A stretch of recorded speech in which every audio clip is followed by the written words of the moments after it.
Fala pessoal, sejam bem-vindos, começando mais um vídeo com muitas informações importantes. Mas antes, eu peço para que você se inscreva no canal, deixe o seu like e compartilhe o vídeo com o máximo de pessoas. Giro na tela e notícias a seguir.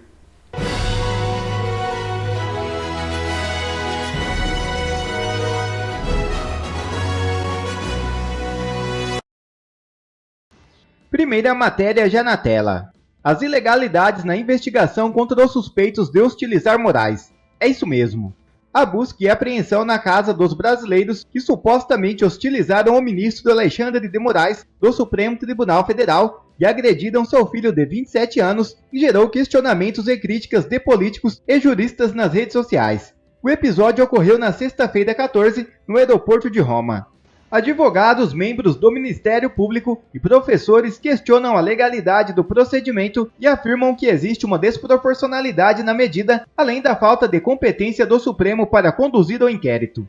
Procurador de Justiça do Paraná, Rodrigo Chemin, disse que custa acreditar que um crime de injúria e uma contravenção penal de vias de fato ensejam busca e apreensão. Escreveu referindo-se à investigação sobre o episódio que envolveu Moraes. Trata-se de um suposto crime que se consuma com as ofensas proferidas e, portanto, as provas seriam gravações e depoimentos de testemunhas. Por isso, juristas e políticos consideram ilegal a busca e apreensão autorizada pela presidente do STF, Rosa Weber.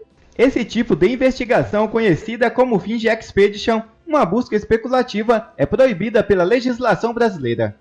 Há pouco surgiu mais uma notícia. Defesa de família suspeita de agredir Moraes diz que guarda vídeo que comprova a versão dos suspeitos. É isso mesmo. Em entrevista à Globo News, o advogado da família Mantovani, Ralph Tortman Filho, afirmou nesta quarta-feira 19 que guarda um vídeo que comprova a versão dos suspeitos de terem agredido a família do ministro do Supremo Tribunal Federal, Alexandre de Moraes. Ainda de acordo com a defesa, o ministro do STF teria feito ofensas contra eles. Eles não teriam qualquer razão para ofendê-lo, de qualquer espécie, muito menos razões de ordem política, afirmou o advogado. Tortman ainda criticou a decisão de Rosa Weber, presidente do STF, de determinar busca e apreensão contra a família Mantovani. Não se justifica ainda que, confirmada alguma agressão ao filho do ministro, estaríamos diante de um crime comum. Gostaria que o procedimento fosse público, de conhecimento de todos, e não só tramitar sob sigilo, afirmou o advogado. Já outra notícia na tela. Enfim, impeachment de Barroso é protocolado com o apoio massivo de parlamentares. É isso mesmo. Com o apoio de um grande número de parlamentares, um pedido de impeachment contra o ministro Luiz Roberto Barroso, do Supremo Tribunal Federal, acaba de ser protocolado no Senado Federal. Assista o vídeo. Senhoras e senhores, hoje, 19 de julho de 2023, nós, senadores e deputados, apresentaremos um pedido de impedimento do ministro Luiz Roberto Barroso, na Secretaria-Geral da Presidência do Senado. E apesar de várias outras tentativas e pedidos dessa natureza não terem sido acatados anteriormente pelos presidentes dessa Casa, os fatos cronológicos que descrevemos nessa ação, somada à manifestação pública dessa mesma tribuna pelo senador Rodrigo Pacheco, torna essa ação a primeira com a resignação e desaprovação pública por parte do Senado Federal. Cabe destacar o avanço do Poder Judiciário sobre as atribuições do Parlamento brasileiro, com as próprias declarações proferidas pelo mesmo ministro Barroso em 5 de julho na cidade de Porto Alegre. Entre outras coisas, afirmou que o Poder Judiciário tornou-se um poder político. Consideramos não somente grave tal afirmação, mas sim a forma, o trato e poderes que o ministro evoca para o Poder Judiciário, que além de não ter base constitucional, por si já é uma violação à legislação vigente. Tão ou mais grave foram as suas declarações no último evento da UNE, aqui em Brasília, onde o magistrado afirmou: nós derrotamos a censura, nós derrotamos a tortura, nós derrotamos o bolsonarismo para permitir a democracia e a manifestação livre de todas as pessoas. Bom, ressalta aos olhos que o ministro da Suprema Corte tem utilizado um pronome que indica a primeira pessoa do plural. Ele falava em nome de um grupo, naturalmente, da Corte Suprema do qual é membro. E dessa forma, arrastou consigo todo o colegiado que compõe o STF e o TSE. O mesmo TSE que ele presidiu e que durante as últimas eleições presidenciais vedou, suspendeu e censurou peças publicitárias que comprovam sua parcialidade e partidarismo. Um dos candidatos foi proibido de utilizar sua residência oficial para gravar vídeo, proibido de mostrar seu discurso na ONU, proibido de associar seu adversário político a ditadores, proibido de mostrar seu adversário era a favor do aborto, proibido de apresentar imagens do adversário com boné de uma facção criminosa, proibido de mostrar sua viagem por ocasião do velório à Rainha da Inglaterra. Enquanto isso, os ataques que sofria por parte do outro candidato, como a falsa afirmação que seriam suspensos direitos de trabalhadores, como Fundo de Garantia e 13º salário, somente eram tirados do ar depois de dias de veiculação. Não esqueçamos também das milhares de veiculações por radiodifusão que foram veiculadas por um candidato, mas não para outro, demonstrando uma vez mais parcialidade e posição política, não só do ministro Barroso, como de demais membros dessas cortes. Por fim, vimos o "nós derrotamos o bolsonarismo" mais uma vez em ação, quando os direitos políticos foram cassados por uma reunião com embaixadores. Lembrando que um outro membro do Supremo Tribunal Federal fez anteriormente exatamente a mesma reunião com embaixadores, mas obviamente sem as mesmas consequências. Para finalizar, as manifestações de desaprovação das falas do ministro Luiz Roberto Barroso por parte do presidente Rodrigo Pacheco nos deixam certíssimos, que o presidente dessa casa também viu a gravidade das manifestações e os crimes de responsabilidade nela contida.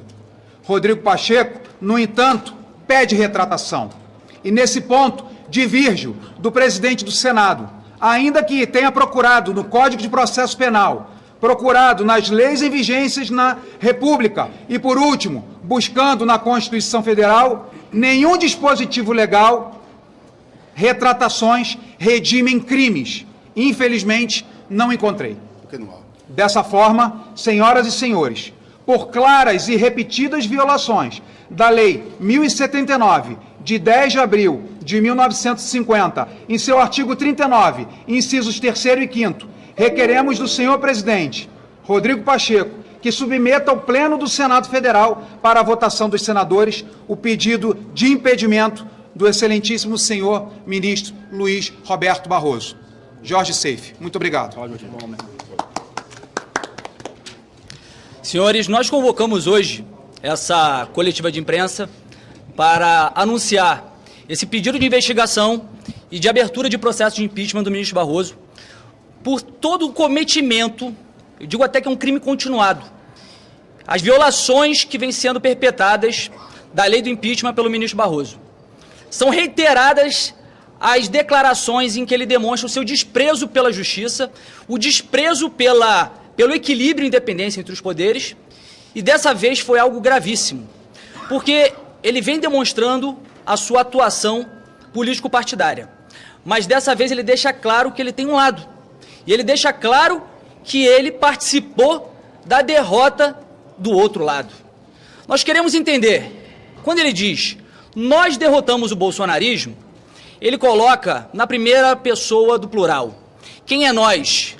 Nós, ele se refere como sendo o STF, ao qual ele faz parte, é o vice-presidente, e em breve será o presidente, ou ele se refere ao TSE, ao qual ele presidiu, e que, inclusive, enquanto presidente do TSE, se miscuiu na atividade política da Câmara dos Deputados, enquanto votação do voto impresso, para poder virar os votos e impedir com que essa matéria fosse aprovada na Câmara.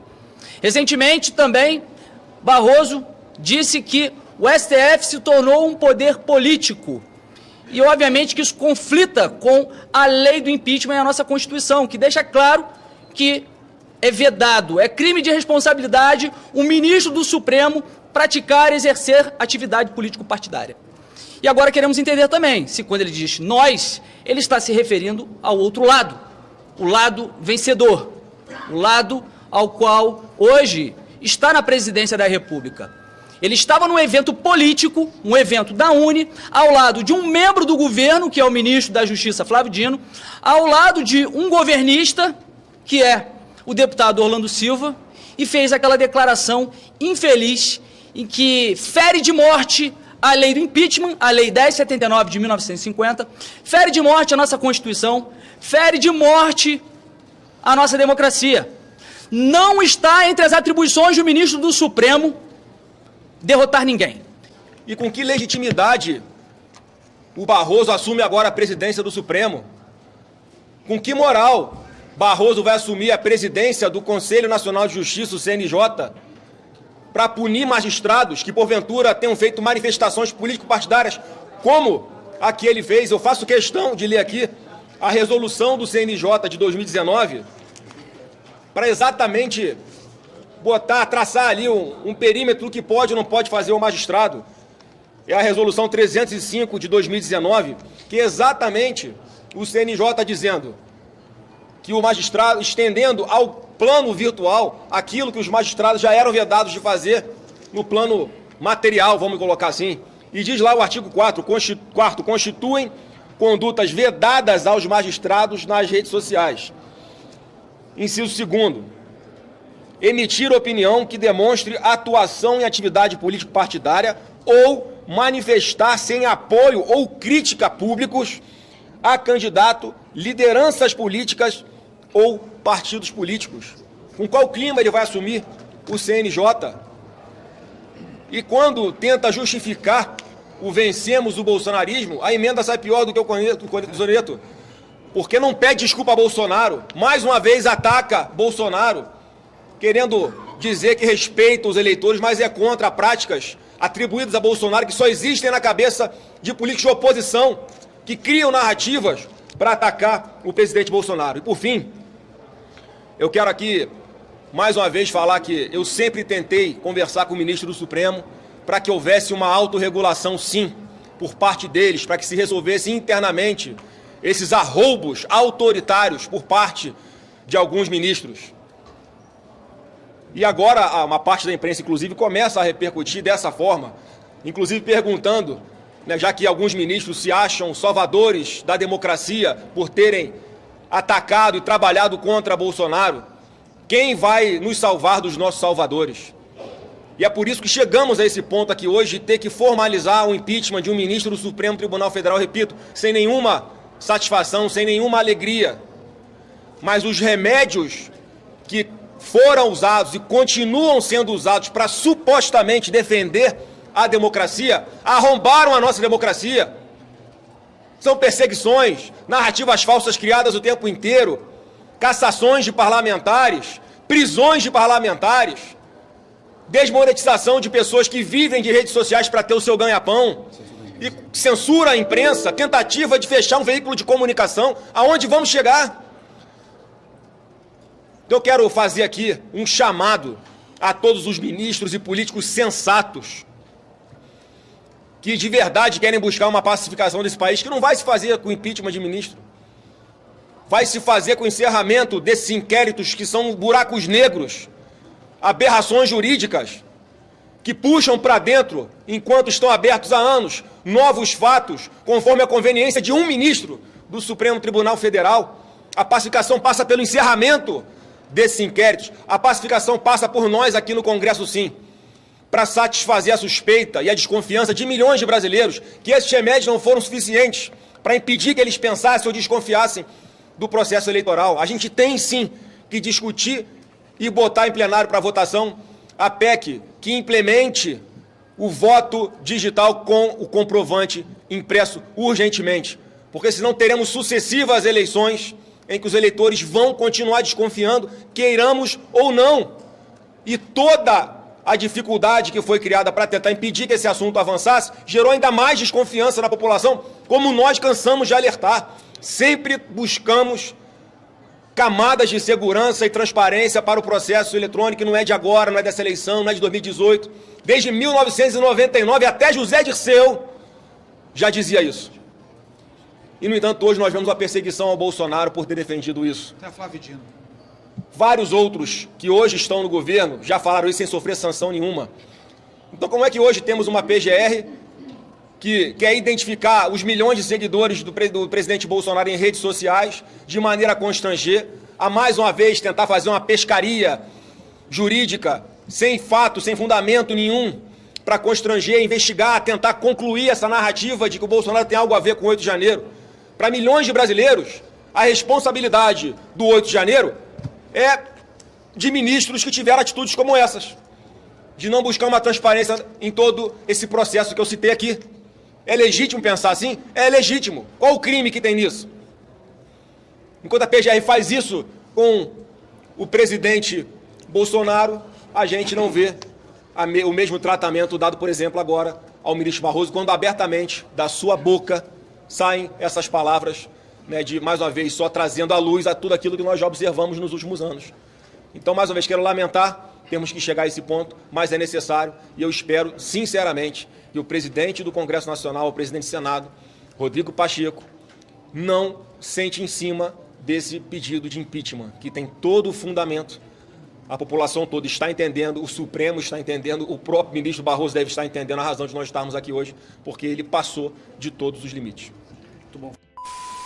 Bom, quer receber mais conteúdos como esse? Então inscreva-se agora mesmo no canal, deixe o seu like e compartilhe o vídeo com o máximo de pessoas. Assim você vai estar me ajudando demais. Fico por aqui, um forte abraço e que Deus abençoe a todos. Brasil acima de tudo e Deus acima de todos.